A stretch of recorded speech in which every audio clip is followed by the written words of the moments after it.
the very first episode of Kickin' It with Kendra of the new season, brought to you by Victory Rings. Excellence is the standard. I'm Kendra Sheehan, and we have a very special guest joining us for the first one of the year. Maverick McIvor, quarterback for Abilene Christian football team. And Maverick, you had a pretty incredible game this past weekend against Texas Tech, your former team. It was a 52-51 loss, but your stats were pretty unbelievable, completing 36 of 51 passes, 506 yards, 3 touchdowns. First quarterback to throw for more than 500 yards against a Division I opponent in ACU history. And of course, you also earned the FCS National Offensive Player of the Week. So I have to start off with the fact that you're going against your former team.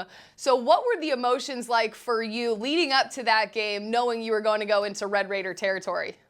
I mean, I think words can kind of describe it as it is, but going in, we got a lot of guys on our team from Texas Tech, and I think it just built like a motivating factor. Just going into the game, but kind of controlling those emotions were huge for us.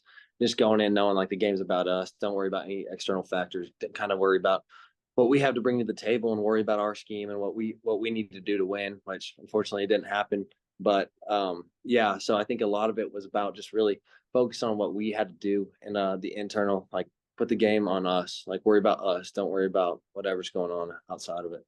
How do you control those emotions? What does your game day preparation look like that allows you to kind of block out that outside noise and focus on what needs to be done? Definitely comes back to, I mean, the drawing board. It's extra film study. It's getting your mind completely dived into the game, not focusing on social media or whatever everybody else has to say. It's kind of just drawing in, getting closer to your teammates, spending extra time with your boys, just relying on their confidence in you and your confidence in them. Just kind of a two-way street, and just understanding that you're in this together. And I mean, nobody else, it doesn't really matter what anybody else says. It's just kind of you versus them. So Absolutely. And I know head coach Keith Patterson also came from Texas Tech, brought you along to Abilene Christian as well. And so did you guys have any sort of one-on-one conversations leading up to that game about going back to your old school? we obviously did. It's more of a, he's been in the industry so long, and he said it all week. Tech did him by no means wrong. I mean, he went there and left a happy man. And I think he really respects those people up there. And I know him and his wife have a ton of friends up there still. So it's more of a, really focus on us. Like you got to be the bigger person in this situation. Kind of focus on your team. And just going back was, I mean, it was an awesome feeling for both of us, I'm sure. And he was in it the whole way. You could tell on his sideline, his demeanor going into the game that he wanted that game worse than anybody, just as we did. But yeah, I think a lot of the one-on-one conversations were keep your composure, keep your poise, and play the next one. And come game time, of course, you throw for over 500 yards. What did you see throughout that game that allowed you just to be able to have the game slow down and find your open receivers or hand the ball off when necessary?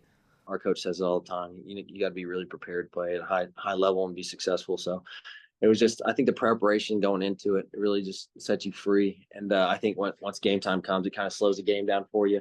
Trusting your boys, trusting the receivers, trusting the talent that we have, and just understanding that there's another play coming, and that last one went bad. Who cares? Play the next one. So you were down by 11 going into the half. What was kind of the message to maybe your receivers or your running backs that you had for them to kind of light it up in the second half? We go out and we go 3 and out, and then we fumble. So we're down 15-0, and I mean, there's still 10 minutes left in the first quarter. So I mean, don't panic. Don't press the panic button. Nobody panic. Play the next one. We're still in this as a 60-minute game. We're 30 minutes into it. So, I mean, play the next one, and don't worry about the end. Just keep going. What was kind of the outpouring support from friends, family, anyone that you knew who was watching the game and saw the big time performance? I mean, it's always awesome getting love, just all your hard work's kind of paying off. But at the end of the day, I mean, we're 0-1. We lost the game. And I think that's the worst part about that whole deal is, you get a lot of people saying good job, how great you are, and all this stuff. But I mean, deep down, I mean, it's about us, and we know we lost, and we got plenty of work to do. So. Now, I didn't realize this at Media Day, but your dad played football at Texas and then later played in the NFL. What's the biggest piece of advice that he's given you throughout your career? I mean, I think his biggest advice was, hard work will never be unseen. Just you put the work in and good results will come. He's been a guy that's been blue collar his whole life, and he really believes in hard work. And if you put the work in, good things will come. Be patient. So I think that's the biggest thing I've taken away from him. Were they able to be at the game on Saturday? I had the biggest support staff ever, and coming out of the locker room, that loss was excruciatingly hard, but it was good seeing your people and seeing everybody after the game. So they all got to go, and the biggest support staff and the best support staff you could ask for. Then, unfortunately, leaving the game, ACU was involved in a bus accident. Can you shed some light on what kind of happened there and any injury updates? Is everyone okay after that?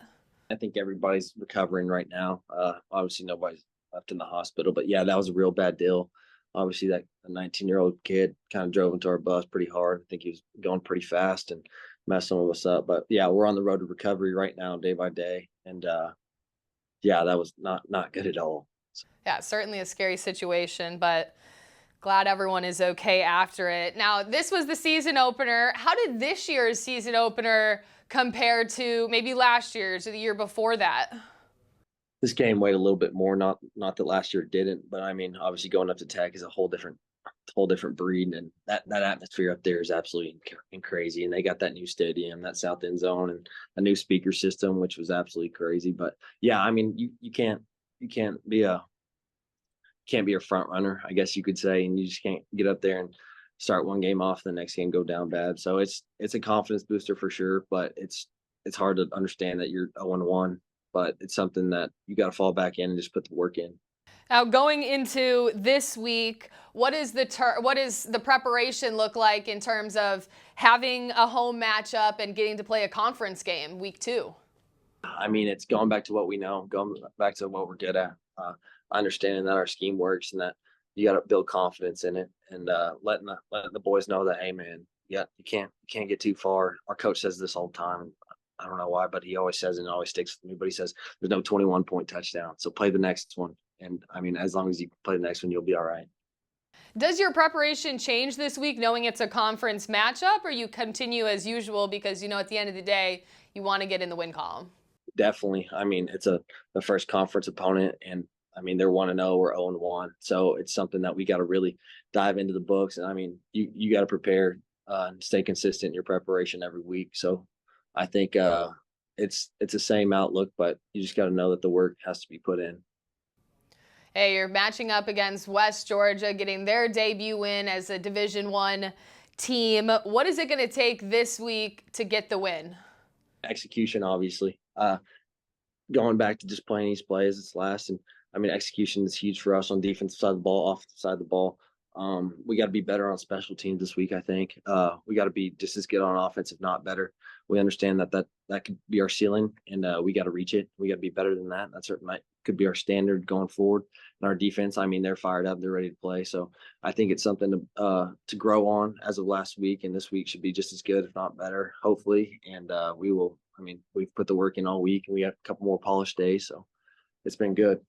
Well, Maverick, we appreciate your time as ACU will take on West Georgia, a 7 p.m. Central Time kickoff on ESPN+, a salute to service game.